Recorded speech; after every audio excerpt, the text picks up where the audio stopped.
What's happening, ladies and germs? This is the PackerMan, and welcome to the first edition of the Fuel here today on this Motorsport Monday, because we didn't have an episode last week because the Cup race at Texas got pushed all the way to Wednesday. Seemed like Mother Nature didn't really care for Texas Motor Speedway either. But, freaking facial muscle was kind of twitching there for a minute. So as a result, since it got pushed past Monday, this race is just going to be a quick debrief. I mean, I didn't really watch it because, who the fuck cares? I mean, it took place on a Wednesday. I mean, nobody's going to really care about it after that. So this is just going to be a really quick debrief episode of the Fuel. I mean, I really don't give a shit about Texas anyway, so it's no real loss. But basically, Kyle Busch finally snagged his first win of the season and kept his one win per season streak alive. He now has won at least one race in 16 consecutive seasons. He's just 2 away from tying Richard Petty's all-time mark of 18 consecutive seasons with at least one victory. So that puts him in pretty elite company, to say the least. So, real quick, here are the top 10 results.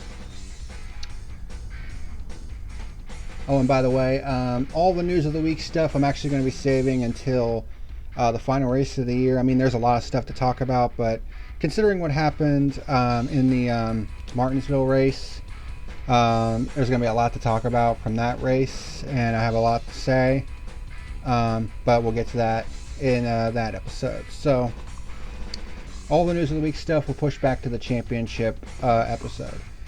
But top 10 results. Kyle Busch with the win. He led 90 laps on the day. Martin Truex Jr. in second. Christopher Bell third. I believe that's his best finish of the year.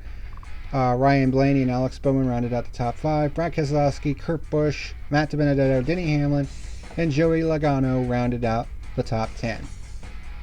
Which leads us to the point standings. Heading into the final race at Martinsville in the round of 8. Joey Logano had already advanced due to his win at Kansas. Harvick is plus 42, Denny Hamlin plus 27, Brad Keselowski plus 25, and then below the cut line, you have Alex Bowman, Chase Elliott tied for 5th at minus 25, Martin Truex Jr. at minus 36, and Kurt Busch in an absolute must-win situation at minus 81. And because this race is a debrief, obviously there's not going to be any star of the race or reject of the race or, any of the other stuff that I usually do. I mean, this is going to be a super, super short episode because, this race got pushed all the way to Wednesday, and nobody's going to really give a shit about it, especially considering what happened at Martinsville, which we're going to be getting into full depth in a little while. Because, of course, this episode's coming out today. As I'm recording it, it's actually November the 1st. But as I'm going to upload it around noon. I'm uploading it at noon as I'm talking to you about it on a Monday, and then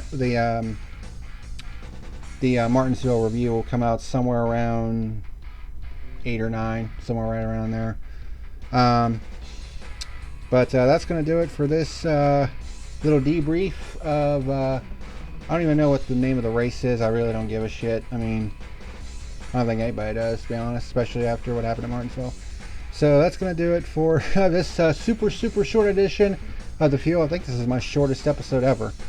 So, it is what it is. But we're going to have a lot to talk about from Martinsville, even if we don't go over the news of the week stuff, because, oh boy, do I have a lot to say. But thank you very much for watching this edition of The Fuel, and until a couple hours down the road, I guess, this is the PackerMan signing out. See you later.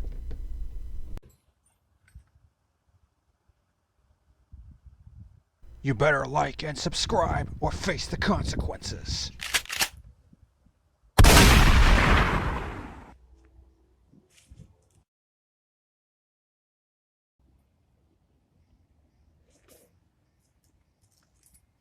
You have been warned.